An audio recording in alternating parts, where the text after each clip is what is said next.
یک نکته توی سریال دلستاپاس هست که خیلی بهش توجه نمیشه و اون اینه که نیاز اصلی جول و الی توی اون دنیای آخرالزمانی خیلی شبیه به نیاز تک تک ماست توی این دنیای جدید. توی قسمت 5 لحظه‌ای بود که این شباهت رو روش خیلی تاکید کرد.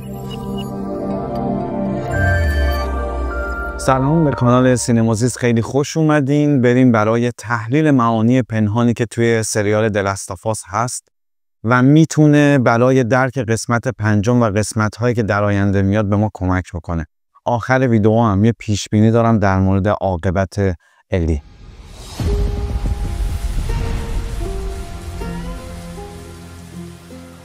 توی اون جهان آخرالزمانی که ساختارهای اجتماعی از هم پاشیدن، دیگه مرگ، اضطراب، از دست دادن و خشونت امور خیلی طبیعی و رایجی میشن. هیچ قطعیتی برای آینده وجود نداره، نه قانونی در کاره، نه پزشکی دیگه کار میکنه و نه نهادهای اخلاقی هستن که بتونن به ما معیارهایی برای زندگی بدن. توی این شرایط انسان با وضعیت وجودی خاصی مواجه میشه: اضطراب، گناه، پوچی، بی‌معنایی و تنهایی. حالا انسان میتونه یا برای خودش معنایی بسازه، یعنی جایی که نهاد اجتماعی وجود نداره که به ما معنایی از پیش موجود برای زندگیمون بده، یا خودمون باید برای خودمون معنا بسازیم و یا در یأس بی‌معنایی و پوچی فرو بریم. از طرف دیگه اگه به خاطر داشته باشین، الی توی فصل اول توی این صحنه اشاره میکنه که بزرگترین ترس من تنها موندنه. یعنی توی این جهان ارتباط حرف اول رو میزنه. ما هم توی جهانی زیست میکنیم که پر از قطعیت‌های از دست رفته است، از دین گرفته تا سیاست و خانواده. هیچ کدوم از اینها دیگه اون قطعیت سابق رو برای ما ندارن، برای ما تعیین نمی‌کنن که توی زندگی چه کار بکنیم. توی جهان امروز جستجوی معنا تبدیل به یک امر فردی، شخصی و غیر نهادی شده و مهمتر از همه ارتباط با دیگران توی این جهان هم منبع نجات ماست و هم منبع رنج. ما توی جهانی زندگی میکنیم که هرچی ارتباط بیشتری داشته باشیم، هرچی آدمهای بیشتری ما رو بشناسن، ما هم مهمترین و هم پولدارتر. بیاین یکم برگردیم عقب. جول اول سریال یک مرد شکسته است، دخترش رو از دست داده و به هیچ گروهی تعلق نداره، فقط به تس دوست دخترش و به تامی برادرش تعلق خاطر داره. تامی برادرش رفته و بعد از اینکه تس هم میبینه، جول با یک بحران وجودی عمیق مواجه میشه. اول الی برای جول فقط یک مأموریته، یک بهانه برای ادامه دادن به این دنیایی که بیرونش کاملا پوچه و هیچ معنایی رو اجازه نمیده که با اتکا به اون بسازی. اما همینطور که میگذره، همینطور که این رابطه برعکس میشه، یعنی به جای اینکه جول از الی حفاظت بکنه، این الیه که یکی دوبار جان جول رو نجات میده و این رابطه جدی میشه. الی جایگزینی میشه برای دختر جول. این جایگزینی به معنای فرار احساسی نیست. چند جای سریال به این اشاره میشه که الی چقدر شبیه جوله. انگار یک آینه مقابل جول گذاشتن که میتونه با اون خودش رو دوباره باز بشناسه و در جهان پیدا بکنه. در آخر فصل اول میبینیم که جول معنا رو در نجات الی میبینه، نه در نجات جهان. به نوعی این انتخاب اخلاقی نیست اما انسانی هست، چون که جول رو از پوچی نجات میده. میگه جهانی که توش الی نفس نمیکشه رو میخوام چه کار. اما الی که میدونه در برابر اون آلودگی مسئولیت داره، احساس میکنه انتخاب شده است و همین احساس کمکش میکنه در مواجهه با اون حجم از خشونت، بیرحمی و بی‌معنایی تاب بیاره، چرا که یک هدف و آرمانی برای خودش گذاشته که باعث میشه اون حجم از رنج رو تحمل بکنه و زیر بارش نشکنه. اما بعد از دروغ جول، یک علامت سوال بزرگ در برابر معنایی که برای این زندگی ساخته میاد. اگر من انتخاب شده نیستم، اگر وجود من برای این جهان مفید نیست، پس اون همه رنج و خشونت رو چرا تحمل کردم؟ الی بار گناه میکشه در حالی که گناهی مرتکب نشده. این یکی از پارادوکس های عمیق وجودی ماست. همینه که باعث میشه الی با جول سرد بشه. یک دیواری بین اینها کشیده میشه که به شدت جول رو آزار میده. جول هم یک جایی از وجودش میدونه این دیوار از کجا میاد. تو جلسات تراپی سعی میکنه اون رو مخفی بکنه، اما در نهایت معلوم میشه بخشی از وجودش به این باور داره که این دیوار از همون دروغ میاد.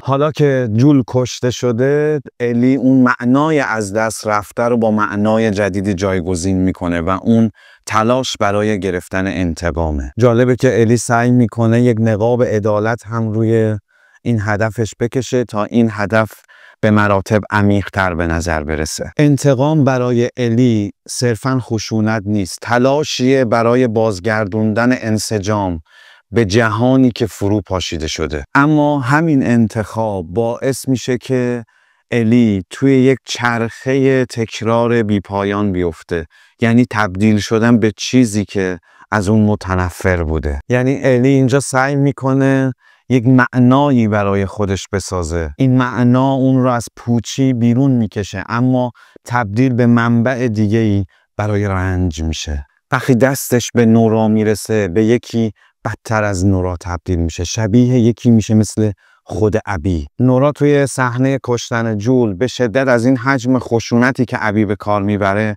ناراحت و عصبیه. اما الی در مواجهه با یکی از افرادی که جزو همون گروهه، در حالی که دستی در مرگ و شکنجه جول نداشته، همون کاری رو میکنه که ابی با جول کرده بود. اون میله که برمیداره خیلی شبیه چوب گلفه.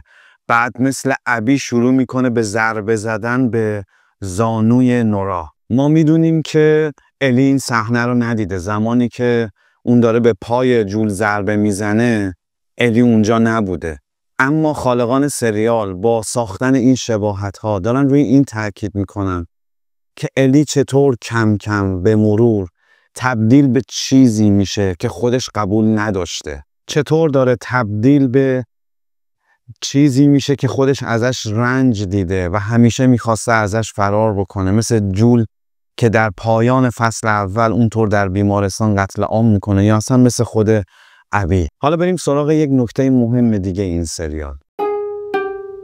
توی این جهان آخرالزمانی داشتن ارتباط، داشتن زبان مشترک خودش شکلی از بقاست. همونطور که گفتم توی فصل اول فهمیدیم بزرگترین ترس الی که یک نفره که از آلودگی مسونه تنها موندنه. تنهایی یعنی رابطه نداشتن. دقت کنی که توی این جهان حتی دشمنی هم خودش یک جور رابطه است. توی فصل اول و تا اینجای فصل دوم الی مدام با گروهک ها و دار و دسته مواجه میشه که همه زیر پرچم یک نفر گرد اومدن و این شکلی ارتباطشون رو سعی میکنن ادامه بدن و تثبیت بکنن. مثلا مثل این خانم که فدرا رو شکست داده بود و از غم از دست دادن برادرش که یک فرد کاملا اخلاقی بوده داره دست به اعمال غیر اخلاقی وحشیانه میزنه. یا مثل این کشیش که میخواد هر جور شده افرادی که بهش پناه آوردن رو سیر و سالم نگه داره. حالا هم که رسیدن به سیاتل، جایی که دو گروه قدرتمند در جنگ و نزاع با هم دیگن. یک گروه زیر نظر پیامبری زن که احتمالاً همین خانم که اولین بار خطر قارچ رو اعلام کرد، و گروه دوم هم همونان که ابی و دار و دستش به اونا تعلق دارن. ابی توی صحنه شکنجه جول میگه که فرمانده ما کسیه که اصرار داره ما دست به خشونت و آزار بیگناهان نزنیم. اما توی این قسمت میبینیم که خود همین فرمانده در حال شکنجه یکی از همون فرقه مقابلشونه. حتی زن و بچه اونها رو هم کشته و هیچ رحمی در درونش انگار نیست، ولی اینها رو زیر نقاب چیزی پنهان میکنه. میبینین دشمنی هم یک جور ارتباط و یک جور هدفه. ما با چیزها میجنگیم تا موقعیت خودمون رو، موقعیت معنایی که توی ذهنمون ساختیم رو تثبیت بکنیم. اما این سریال داره به خوبی به ما نشون میده که تبعات این شکل از ارتباط چیه.